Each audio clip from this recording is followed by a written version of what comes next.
प्रेम से बोलिए विश्वकर्मा भगवान की जय हो जय हो। जेके विश्वकर्मा जी से काम बहु हो जाए कार लगौले कोनो बात कहे को भैया बड़ी भाव से हमारे बड़े भैया आदरणीय हरेंद्र विश्वकर्मा जी के लिखली गीत बड़ी सुंदर रचना कहे को भैया कि अरे छन में बनाई दिखल सोने के लंका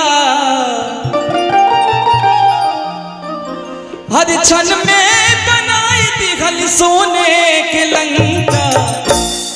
चारों ओर बाजे विश्वकर्मा जी के डंका चारों ओर बाजे विश्वकर्मा जी के डंका चारों ओर बाजे छन में बनाई दिखल सोने के लंका छन में बनाई दिखल सोने के लंका चारों ओर बाजे अरे चारों ओर बाजे विश्वकर्मा जी के डंका चारों ओर बाजे विश्वकर्मा जी के डंका चारों ओर बाजे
विश्वकर्मा जी के डंका चारों ओर बाजे विश्वकर्मा जी के डंका चारों ओर बाजे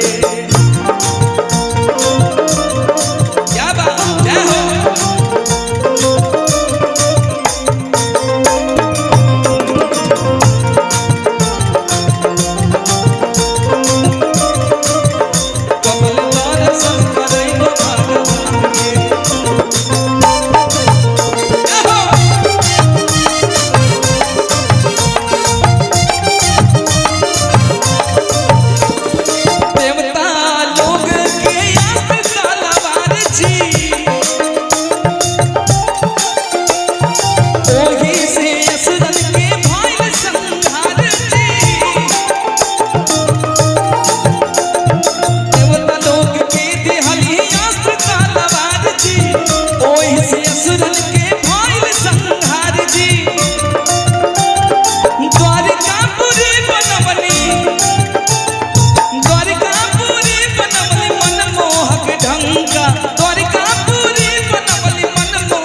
अरे चारों ओर बाजे विश्वकर्मा जी के डंका चारों ओर बाजे विश्वकर्मा जी के डंका चारों ओर बाजे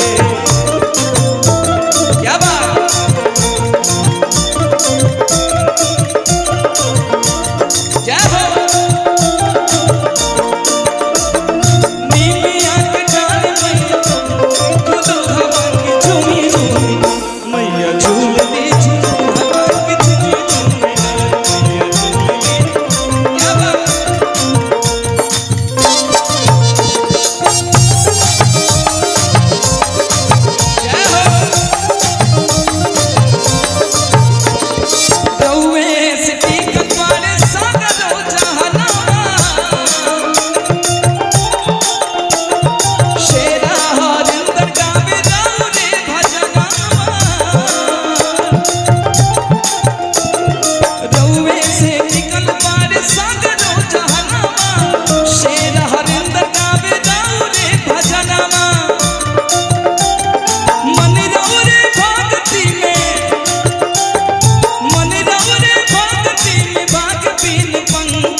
भाग बीन पंखा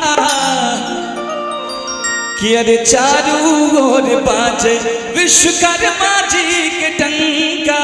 चारों ओर बाजे विश्वकर्मा जी के टंका, चारों ओर बाजे। छन में बनाए दिहली सोने के लंका, छन में बनाए दिहली सोने के लंका, चारों ओर बाजे विश्वकर्मा जी के टंका, चारों ओर बाजे विश्वकर्मा जी के टंका, चारों ओर बाजे विश्वकर्मा जी के टंका, चारों ओर बाजे विश्वकर्मा जी के टंका, चारों ओर बाजे विश्वकर्मा जी के टंका, चारों ओर बाजे। प्रेम से बोली विश्वकर्मा भगवान की।